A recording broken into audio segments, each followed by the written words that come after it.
Alors, là, on va parler d'un sujet qui est un peu plus touchy. On va parler de l'expérience d'être une femme en société. Alors moi, c'est des questions pour lesquelles je me portais énormément d'intérêt avant même ma transition. Mais c'est vrai qu'il y a quand même une énorme différence, c'est indéniable, entre percevoir, comprendre, analyser et le vivre. Alors moi, j'ai personnellement la chance de vivre peu de problématiques avec le fait d'être une femme en société. Parce que j'incarne quelque chose. J'incarne une certaine force. Et ça, c'est un des trucs indéniables qui a profondément changé. Forcément, ce qui a principalement changé, c'est le regard des autres sur ma personne. Ça, c'est indéniable. Et ce changement de regard sur ma personne m'ont amené à devoir, moi, pour me protéger, être autrement. Je me suis jamais vraiment incarné en société dans une certaine forme de force, de centrage, de personne inébranlable. Parce que pour moi, justement, avant ma transition, ça rentrait profondément dans des codes de masculinité que je voulais absolument pas retranscrire. Je me sentais pas comme ça, et je ne voulais pas être perçue comme ça. Donc j'ai jamais trop exprimé ça. Mais c'est vrai qu'aujourd'hui, force est de constater que quand je sors, je suis majoritairement confrontée à des hommes qui me désirent profondément. Et ce désir va profondément changer leur manière d'être avec moi, leur manière de m'aborder, même leur manière de réagir. Même moi, forcément. Je suis lesbienne, donc les hommes ne m'intéressent pas forcément. Très très peu. En réalité, je suis pansexuelle, mais j'ai une énorme tendance à être lesbienne. Donc les hommes ne m'intéressent pas de manière générale. Ce qui fait que le désir des hommes, ça m'en touche un coin, quoi. Enfin, je le veux pas spécifiquement, mais je suis obligée de faire avec. Et je dois dealer avec ça. Je dois dealer avec le fait que la plupart des hommes qui viennent me voir viennent avec du désir, et moi je ne veux pas, et je ne peux pas répondre à ce désir. Donc, je génère automatiquement de la frustration. Cette frustration peut amener à de la violence, naturellement. Mais même sans parler de ça, juste être une femme, ça peut amener à de la violence. Donc à partir de là, moi, ce que j'ai remarqué, c'est que j'ai d'autant plus de facilité à gérer ces situations-là quand j'incarne moi-même une force. Donc j'apprends, naturellement, parce que je suis forcée, à devenir une femme forte. Et pour moi, c'est très bien. Parce que c'est exactement ce que je me suis jamais permise d'être. Donc là-dessus, je me découvre énormément. Je me découvre une force. Et je pense que cette force, ça vient du fait que je m'exprime davantage dans ce que je me sens être. Je me limite moins. Je m'assume. Je me montre dans ma vérité. Je m'incarne pleinement. Et donc forcément, je me sens davantage centrée. Je suis davantage droite. Je me sens davantage apte. Et surtout, je me sens pouvoir en fait incarner cette force sans rentrer dans les codes de la virilité. Et ça, encore une fois, c'est une énorme liberté pour moi. Ça me fait un bien fou, en fait, de pouvoir exprimer ça sans qu'on me mette l'étiquette dessus de virilité. Donc ça, c'est quelque chose qui est vraiment notable dans mon expérience, parce que ça soulève, en fait, ce que je reçois des autres, principalement, et la manière dont je réagis face à ça. Ce que je remarque, principalement, c'est que avec les femmes, je me sens davantage en sécurité qu'avant, puisque comprise, acceptée, englobée. Mais avec les hommes, c'est autre chose. Je me suis jamais sentie à l'aise avec les hommes ou en sécurité. Je suis toujours venue titiller quelque chose qui a toujours amené à un peu de violence, de crainte, tout ce genre de choses venant des hommes. Et j'ai moi-même eu énormément, toujours de crainte envers les hommes. Même avant ma transition. Et c'est d'autant plus présent aujourd'hui, puisque comme dit en fait, je suis continuellement confrontée à ce désir. Ce qui est assez étonnant, c'est que en observant ma personnalité, je m'attendais à avoir beaucoup plus de facilité avec les femmes. Or, je remarque que j'ai beaucoup plus de facilité avec les hommes. Mais alors c'est à double tranchant, parce que les hommes m'hypersexualisent profondément. Parce que, au-delà même d'être une femme, je suis une femme trans. Et c'est hyper sexualisé. C'est extrêmement rare que des hommes viennent vers moi pour autre chose que du cul. Ce qui est le cas de la majorité des femmes. Mais dans mon cas, il y a quelque chose de très spécifique que je pourrais pas forcément nommer, qui est là parce que je suis une femme avec un pénis, tout simplement. Et c'est extrêmement rare. Une femme avec un pénis qui de prime a un passing comme j'ai, ce qui est une chance, et bah, je peux vous dire que ça attire énormément d'hommes, beaucoup plus que ce que je l'imaginais. Et de tous bords.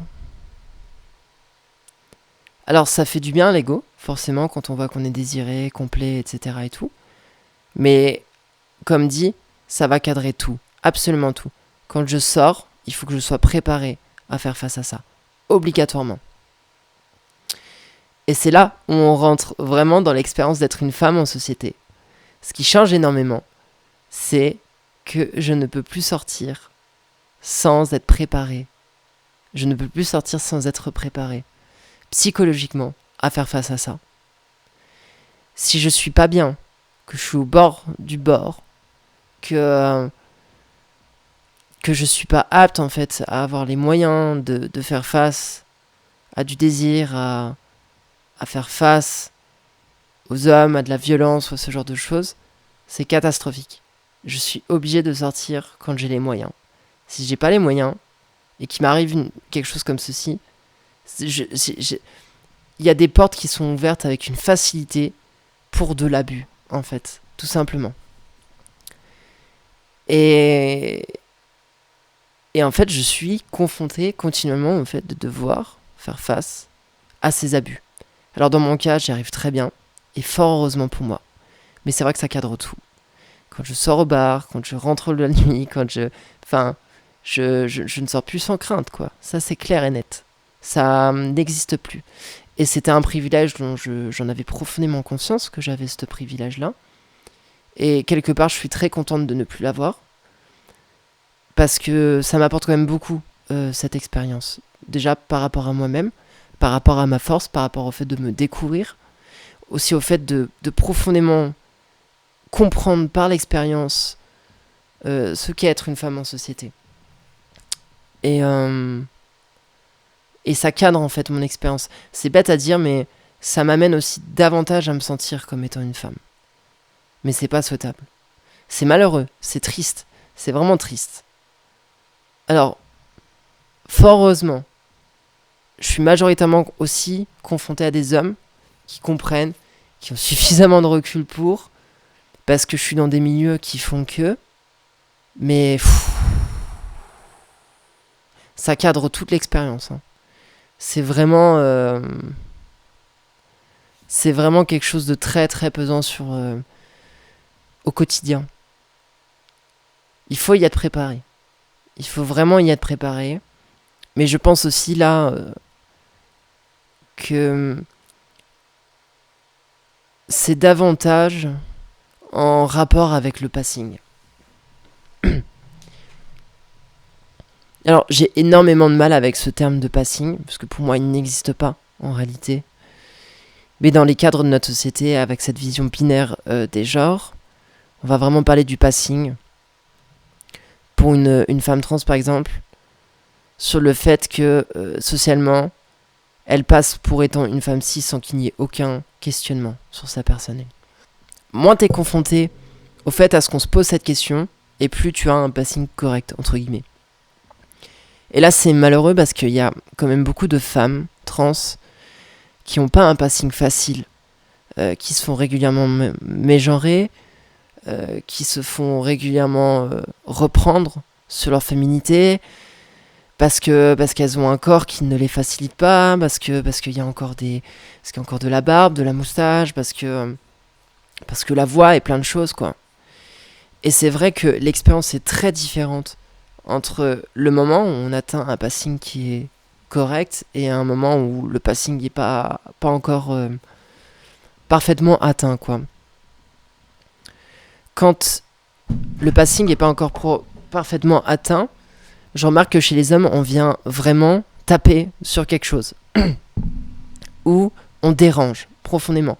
Et là, il y a une facilité à rentrer directement dans une violence physique, ou même dans une violence verbale, mais dans une attaque même de notre transidentité.